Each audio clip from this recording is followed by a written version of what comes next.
साथीहरु आजको भिडियोमा हामीले आइक्लोन भित्र कुनै पनि क्यारेक्टरलाई फेसियल एनिमेसन कसरी दिन्छ भन्ने कुरा सिक्ने छौं। यसको लागि सुरुमा तपाईले आइक्लोन ओपन गर्नुस् र आइक्लोन ओपन भइसकेपछि तपाईहरुको स्क्रिनमा यस्तो देखाइदिनेछ र यहाँ अब कन्टेन्ट ट्याबमा गएर एक्टर भन्ने अप्सनमा गएर यहाँबाट क्यारेक्टर र कस्टम सेप छ भने कस्टम क्यारेक्टर पनि ल्याउन सक्नुहुन्छ। अहिलेको लागि मैले यहाँबाट एउटा क्यारेक्टर चुज गर्छु।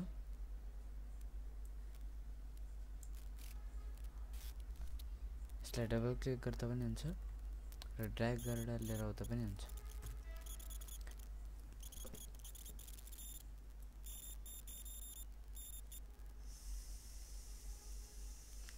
क्यारेक्टर लोड भइसकेपछि यसलाई सिलेक्ट गर्नुस्, त्यसपछि जे प्रेस गर्नुस् र अब यता एनिमेसन ट्याबमा मोडिफाई ट्याबको एनिमेसन ट्याबमा जानुस्। त्यसपछि तल फेसियल भन्ने अप्सन छ, त्यसको तल सुरुमा दिएको छ क्रिएट स्क्रिप्ट, त्यसमा क्लिक गर्नुभयो भने क्रिएट स्क्रिप्टको अप्सन बक्स निस्किन्छ र यहाँ एउटा सुरुमा रेकर्ड भोइस दिएको छ, यसमा क्लिक गर्नुभयो भने यस्तो भोइस रेकर्डर आउँछ र यहाँबाट तपाईले माइक्रोफोन चुज गर्न सक्नुहुन्छ। त्यसपछि यहाँबाट रेकर्ड गर्न सक्नुहुन्छ। यहाँबाट रेकर्ड गरिसकेपछि यहाँबाट स्टप गरेर ओके गरेर तपाईहरुले यो क्यारेक्टरलाई फेसियल एनिमेसन दिन सक्नुहुन्छ र त्यसपछि तल अर्को टेक्स्ट अप्सन छ, यसमा क्लिक गर्नुभयो भने टेक्स्ट टु स्पीच एडिटर खुल्छ र यसमा यहाँ टाइप गर्नुस्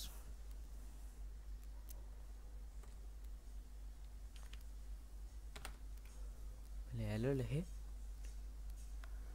त्यसपछि तलबाट भोइस मोड भन्ने अप्सन छ, यसको तल यहाँबाट कुनै पनि एउटा ल्याङ्ग्वेज चुज गर्न सक्नुहुन्छ। त्यसपछि तल भोइस फर्मेट यहाँबाट 22K 16 बिटको लिन्छु र भोल्युम चाहिँ फुल गरे, पिच अब कति चाहिन्छ तपाईलाई त्यही अनुसार चुज गर्नुस् र यसको स्पिड मैले अहिले 9 मा राख्छु र यसलाई एडिट गर्न Hello.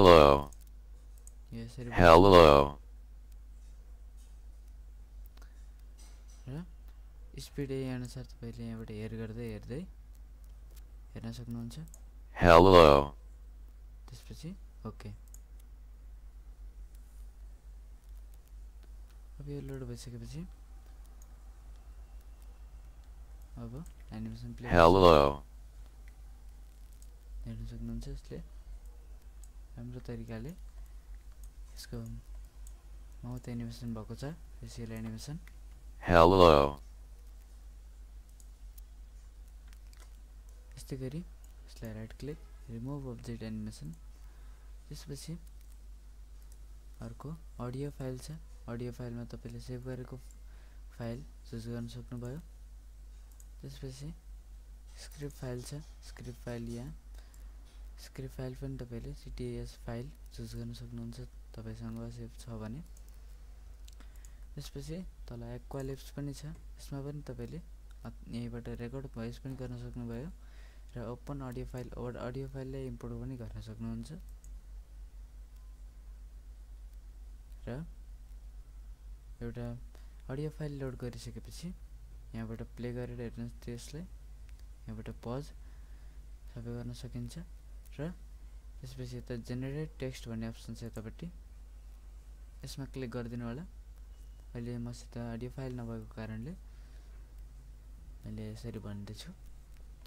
त्यसपछि जेनेरेट टेक्स्ट गरिसकेपछि यहाँ टेक्स्ट आउँछ र जुन टेक्स्ट तपाईको मिस्टेक भोइस छ त्यसलाई तपाईले यहाँ रेड कलरमा टेक्स्ट जेनेरेट भएको हुन्छ, त्यसलाई तपाईले सच्याउन सक्नुहुन्छ। त्यसपछि तलबाट एप्लाई गर्न सक्नुहुन्छ। त्यसपछि अब अर्को क्रिएट स्क्रिप्ट पछि अर्को तल फेसियल पपेट भन्ने छ, फेस पपेट। त्यसपछि फेस पपेट लोड गरिसकेपछि यसमा सुरुमा auto blink, normal, none, nervous, space auto ब्लिङ्कको यो चाइल्डको ब्लिङ्क केको ब्लिङ्क तपाईलाई चाहिन्छ त्यही अनुसार चुज गर्न सक्नुहुन्छ कि अथवा आफै ब्लिङ्क गर्न चाहनुहुन्छ भने ननमा चुज गर्दा हुन्छ। त्यसपछि यता यहाँ फेसको छोटा छोटी पार्ट सेलेक्ट गर्नको लागि यता धेरै अप्सन दिएको छ र अहिले मैले सुरुको जेड भन्ने अप्सनमा क्लिक गरेँ। त्यसपछि यहाँबाट यो हेड ओरिएन्टेसन छ, यसको काम यसलाई मात्रै सेलेक्ट गर्छु र मैले प्रिभ्यूमा गएर स्पेस प्रेस गर्छु। हेड ओरिएन्टेसनबाट हामीले हेडलाई ओरिएन्टेसन मात्र गर्न सकियो। त्यसपछि हेड टिल्टिङ यसलाई पनि प्रिभ्यू गर्छु, हेर्न सक्नुहुन्छ। अब अहिले हेड मात्रै मुभ भइरहेछ। यो सबै अफ गरेर तपाईले प्रिभ्यू गर्न सक्नुहुन्न र अब यहाँबाट इरेज पनि गर्न सक्नुहुन्छ सबैलाई क्लियर।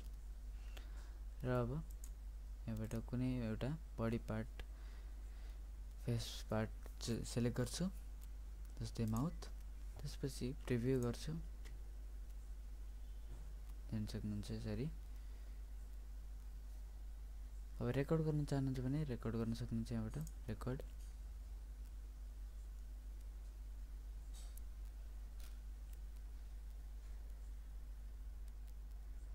त्यसपछि यसलाई फेरि प्ले गर्न सक्नुहुन्छ।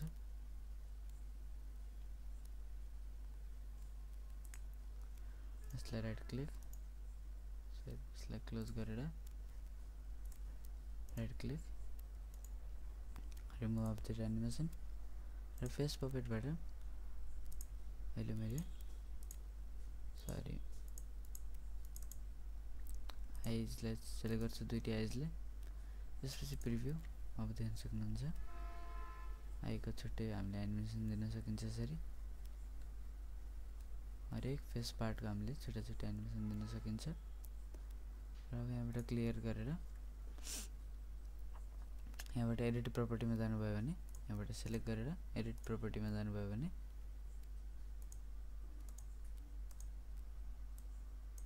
यसलाई यता लिएर आउँछु। एडिट प्रपर्टीमा क्लिक गरेपछि यता अप्सन आउँछ, यहाँबाट तपाईले आफै टाइप गरेर पनि एनिमेसन दिन सक्नुहुन्छ अथवा आफै रेकर्ड गरेर पनि गर्न सक्नुहुन्छ। र तल दिएको छ यता चारवटा अप्सन दिएको छ। चिक्सलाई सेलेक्ट गर्दाखेरि आइजलाई सेलेक्ट गर्छु। त्यसपछि यहाँ दिएको छ आइको लागि आई लेफ्ट लुक र eye left look, eyeball left look हैन, दुईटा दिएको छ। आई लेफ्ट लुक कि आइबल लेफ्ट लुक दुईटा मध्ये एउटा चुज गरेर प्रिभ्यू गर्छु र अर्को प्रिभ्यू गर्छु। त्यसपछि जस्तै अहिले मैले प्रिभ्यू गर्छु यसलाई, आइजलाई हटाइदिन्छु र यति पार्टलाई मैले यो एन्ड फ्रेमलाई मैले यता लिएर आउँछु। यति पार्टलाई मैले रेकर्ड गर्छु।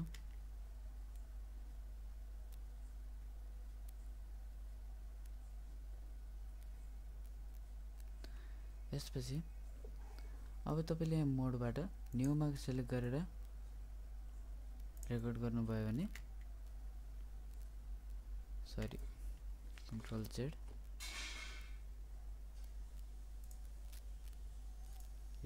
पहिला रेकर्ड गरेको रेकर्ड भइसकेको छ, सेभ भएको छ रेकर्ड। त्यसपछि अब तपाईले न्यूमा सेलेक्ट गरेर यहाँबाट अरु पार्टलाई सेलेक्ट गरेर रेकर्ड गर्नुभयो भने तपाईको पहिलाको माउसको एनिमेसन जान्छ। कन्ट्रोल जेड गरे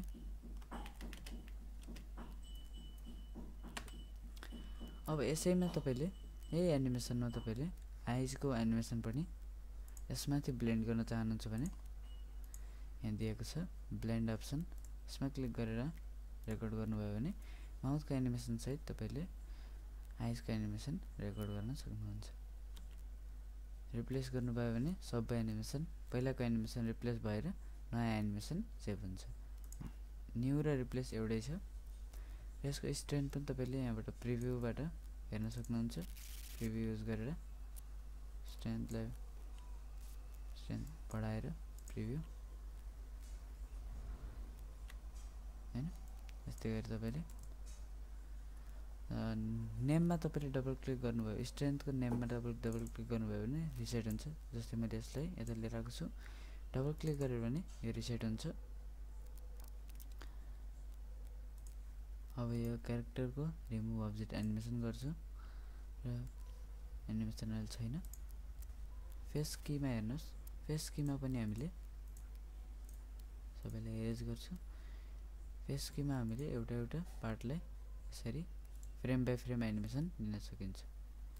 फर्स्ट फ्रेममा यति लिएर गए र यता लिएर आएर मैले यसलाई यता लिएर आउँछु। फ्रेम बाइ फ्रेम हामीले एनिमेसन दिन सकिन्छ।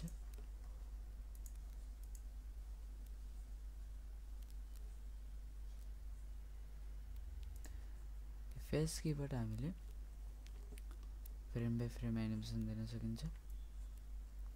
जुन बडीको जुन पार्टलाई पनि हामीले यसरी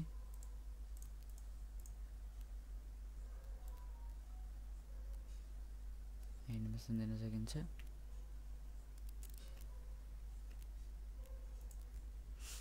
कन्ट्रोल जेड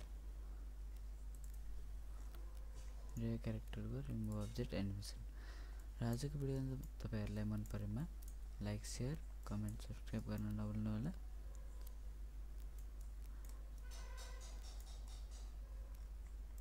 र फेसियल एनिमेसन सेटिङ पनि तपाईले यहाँ देख्न सक्नुहुन्छ। बीजीएम को स्ट्रेन्थ तपाईले यहाँबाट बढाउने घटाउने गर्न सक्नुहुन्छ। अनि एक्सप्रेसन को स्ट्रेन्थ पनि तपाईले यहाँबाट हाई र लो गर्न सक्नुहुन्छ।